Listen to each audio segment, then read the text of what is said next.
Everybody, what's going on? Fabian Calvo, founder and president of the real estate investment firm The Note House and creator of the Resourceful Real Estate Academy. And I want to just thank you so much for your response to the last video that you received, the Facebook comments, the email questions that I've received. I really appreciate it. I mean, it shows that you guys are very much, your guys and girls are very much interested into the subject matter. It's something that you want to learn more about. So I hope this video as well serves you like the last one did. So thanks a lot for that. But I just want to quickly recap the opportunity in what we talked about yesterday, what I talked about in the micro documentary film. And basically, it's pretty simple. We're living in the real estate market. We're living in a time where banks across the US, across Europe, have trillions of dollars in toxic debt. Toxic debt, toxic properties, government agencies like Fannie Mae have millions of just foreclosed homes on their balance sheets. Banks not only have the toxic debt, but they also have toxic properties on their balance sheets.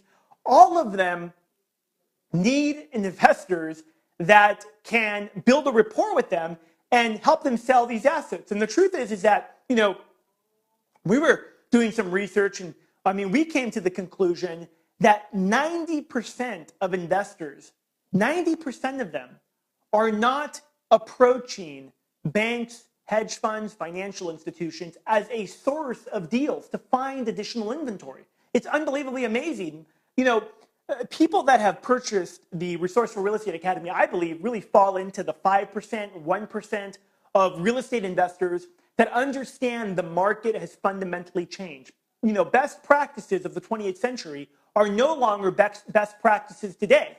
And what I mean by that is that, 5 years ago, 10 years ago, 15 years ago, it was about farming your area, looking for deals, and dealing with local agents, and those still work. But the truth is that now you implement those strategies, and you'll be competing with a lot of the big money pouring in. You'll be competing with cash investors. Where instead, if you want to be more resourceful, you can just approach the big financial institutions. I teach you how to do it. It's a critical step in being a resourceful real estate entrepreneur and in investing in this market. Now, what I wanted to do is I wanted to bust some common myths about the market as well, because we have the opportunity. I know it's out there. I'm involved in it every single day. The opportunity is huge, and it will last for years because, again, never before has there been so much toxic debt, so much bank-owned properties as there are today. And the need for investors that help facilitate that, deleveraging, if you will, or helping these institutions get rid of all this toxic debt and properties into local markets across the country and really across the Western world. Never has there been an opportunity like that. And, when opportunities come up like this, and even without them, there's unfortunately a lot of untrue myths about real estate investing. And I want to cover right now what are the 7 biggest myths of real estate investing. And number 1 is resources. I grew up in a household where my father was he was a small business owner, but maybe he would buy and sell maybe 1, maybe 2 properties a year. So, I wouldn't say he was a big real estate investor by no means, but he dabbled in it. And, that's kind of maybe where I learned growing up. I would paint homes and do stuff like that. So I knew that I could kind of fall back on that, or I guess in the back of my mind I did. And growing up, I always heard that you needed money to make money and that you needed to have money to buy real estate. And I thought that was true for most of my adult life. For most of my late teens to early 20s, I thought that was just the reality. And so I was looking at the investment world from, God, what am I going to do? I don't have any money. I'm broke. I dropped out of college. I barely graduated from high school. How am I going to be able to go out and get several $100,000 to go invest or however much money I needed? And I decided to then, begin to immerse myself in the subject matter of no money down real estate investing or investing in a more creative way. And in a very short period of time, I realized that the idea that you needed money to invest was just not true. And today, I close half a dozen to a dozen real estate deals a week, and 90 to 95% of them, I don't have 1 penny out of my own pocket invested in those transactions. And that's just the opportunity today. Now, the second myth is one that is many people believe. In fact, this is a myth that is really 20th century, a 20th century myth, because it used to be a 20th century reality for the most part, right? And that's that you needed to be local, okay? So if you're a real estate investor and you live in, or you want to be a real estate investor, and you're living in Japan, you're living in Italy, you're living in Canada, wherever you are, that you need to be local. To take advantage of this opportunity, I need to be in that particular market. I need to live in Atlanta. I need to live in Tampa. And for most of I'd say for the beginning half of my real estate career, this was true because that's just the way the market was. But in just the last 5 years, there's been amazingly huge changes in the real estate market where now it's become a virtual market. Now it's basically you could be anywhere and invest in properties all across. In fact, right now, as I'm shooting this video, we're buying and selling in probably a couple dozen markets. I'd have to exactly count, but that's a pretty good estimate. A couple dozen markets where we have real estate deals that we've closed, we're in the process of closing, or we're in the process of buying and selling. Whether it's Northern California, whether it is South Florida, and all the way in between, the opportunity of being a virtual real estate investor is a reality today, so you don't need to be local. That is just another myth. Now, a third myth, and I'll put it over here, is that you need credit. And again, not true. I don't have any credit. When I started out, I certainly didn't have any credit. In the last 5 years, I haven't used any of my own credit, never, or any credit period to buy real estate, other than when I bought my single family home that I actually live in. I got a regular bank loan. I needed credit. Credit is not needed. So whether you have a 200-point credit score or an 800-point credit score, congratulations, it doesn't matter. You don't need to have credit score to begin investing today. Now, the fourth myth is one that I think a lot of people believe is experience, and I'm going to add to this one, real estate license. Now, excuse my writing, it's not the greatest. Experience and real estate license. I'm going to kind of make those, combine those two. First off is that, again, 25 years ago, information was much more limited. So yes, you needed to have more experience. You needed to go through the school of hard knocks and learn. Even if you had a mentor, it was still, you had to go through that process. Today, in the age of the internet, hold on one second. I've been able to condense 11 years of my real estate career into 6 hours, to a 6-hour program. So 11 years of all the mistakes, all the trials, all the pitfalls, all the successes that I have had are in the 6-hour CD set. Now, whether you invest in the Resourceful Real Estate Academy or not, I want to just really impress upon you that today you could become a master at any subject matter in a relatively short period of time. The idea of modeling somebody that's already come before you, that's been successful, learning from them, like I teach in the Resourceful Real Estate Academy, means that in 30 days, 45 days, 30 days, you could really become a seasoned real estate investor and be able to go out and talk to multi-billion-dollar financial institutions, talk with local banks, hedge funds, anyone, and really present yourself in a way where they're like, wow, this guy knows what he's talking about. He's educated about the market. Because I teach things not only in this, but I talk about things that I think a majority of real estate investors are completely unaware of, which are the driving factors of the real estate market. But the bottom line is you don't need any experience, and you don't need a real estate license. A lot of people have been asking me about a real estate license. I mean, I've probably gotten hundreds of emails. Do I need a real estate license, Fabian? And the answer is no, you don't need a real estate license. I have a real estate license. I don't use my real estate license because I don't need to use my real estate license because I'm the principal. It means I'm the actual seller of all the properties that I buy and sell. So a real estate license is not needed. Does it help to have one if you want to spend $1,000 or $500, whatever it costs?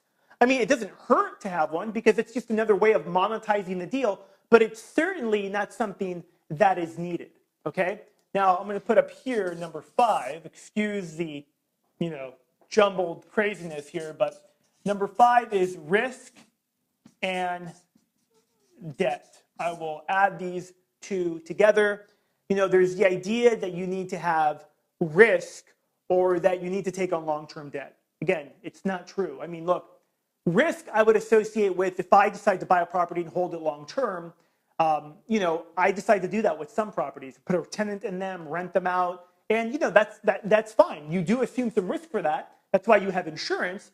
But the idea that you have to take on risk and have financial risk is just not true, especially in this the way that I teach this course, because it's about just seizing the opportunity now, taking advantage of the opportunity now, and doing it in a way that doesn't expose yourself to up, down, the market going down or interest rates jumping 10%, 15%. The truth is that, a lot of people say, well, if interest rates go up all of a sudden, you'll be really, you'll set yourself up to get really crushed if that happens. And just the opposite's true.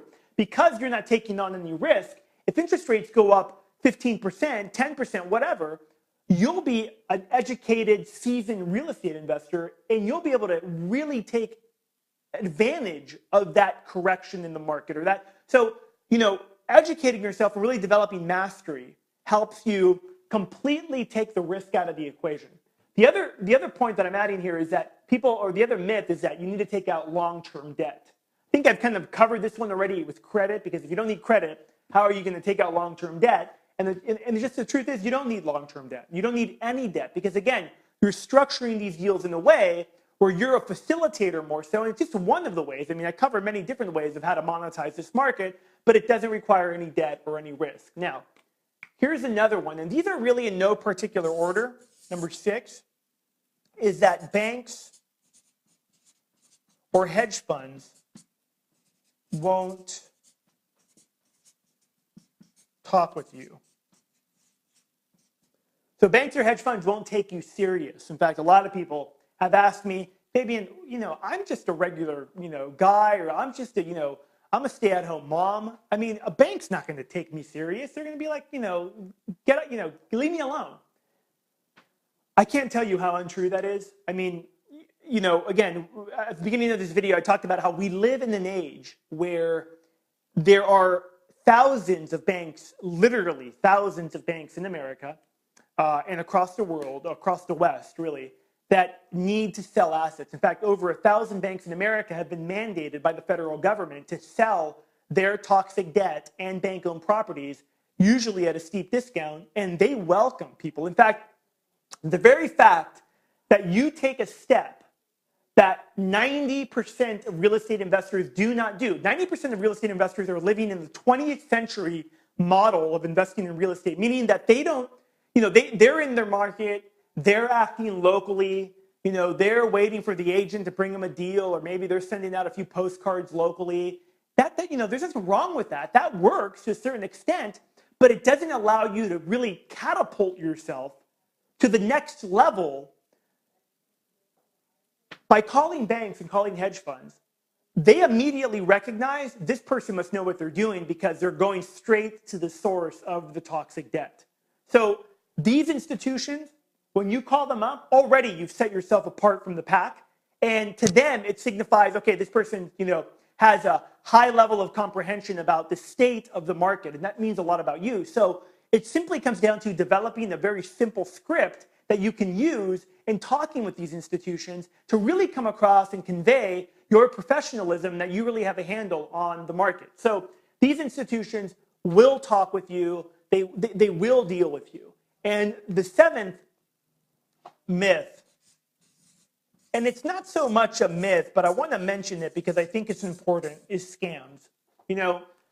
Unfortunately, this is a space, the idea of no money down real estate investing that, a lot of people have entered, and a lot of people have, been, like the nighttime sales guy, I guess, that comes in, sells a bunch of stuff, and he's out the next day, and people are like, hey, wait a minute, my product didn't work. Where do I get a refund? And he's like, gone.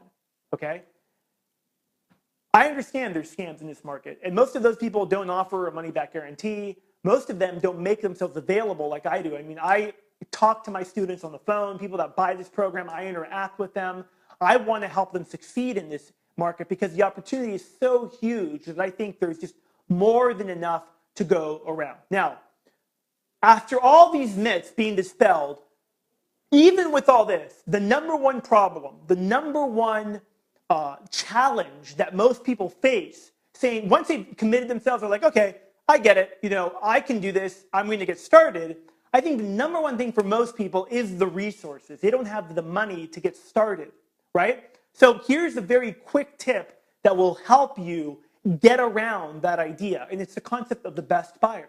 Right now, in markets across the country, really markets across the world, in any given market, there's at least half a dozen to a dozen what I call best buyers. Best buyers have 4 characteristics that you should be able to determine. The first one is that best buyers are easy to reach. Okay, you can contact them very simply. It doesn't take you a long time to get a call back. You don't have to call them 10 times. They're easy to reach. Number 2 is that they recognize value. Okay, they're looking for a certain type of investment, and you present them with that investment. They make a decision like that. They recognize the value immediately. Number 3 is that best buyers will always make you more money. And what I mean by that is that you'll be able to always go back to them for more, to sell them more and more deals over and over again, because they're in the market, they're a best buyer, they're on the leading edge of influence in that market with their purchases. The fourth aspect, or the fourth characteristic of a best buyer, is that they don't really care so much how you make your money or how you deliver the deal to them, whether you flip it, assign the contract, whatever, as long as they're buying what fits their criteria and everything is on the up and up, which I'm just going to assume that everything is on the up and up. By you listening to this, it tells me a lot about you already. So best buyers is the way that you overcome the number one problem, which is that I hear, which is resources. Now, what's a best buyer in a particular market look like? They're the people that are buying a certain type of property, whether it's single family homes, they're buying a lot of them in a particular market. So if you call a couple of agents in Atlanta, they're like, yeah, you know what? This group, this guy, he's buying properties like crazy. Get a hold of him, and you call him and you talk to him, and it's, fantastic, right? He says, okay, great. Bring me more deals. So best buyers are people that are buying properties of any kind. Could be apartment buildings, strip centers. They typically have, a criteria of what they want to buy, and they're buying them in a particular market. That's how you get around not having resources to begin to invest with money out of your pocket, and how you can put together resourceful real estate deals. So listen, I hope this video has been of service to you, that you've enjoyed it. As promised, in the next couple of days, you'll be getting the last of my 3 videos that I think will really help you jumpstart yourself and get involved and take advantage of this gigantic, huge opportunity in the real estate market. I'm Fabian Calvo. Thank you so much for watching. I'm out.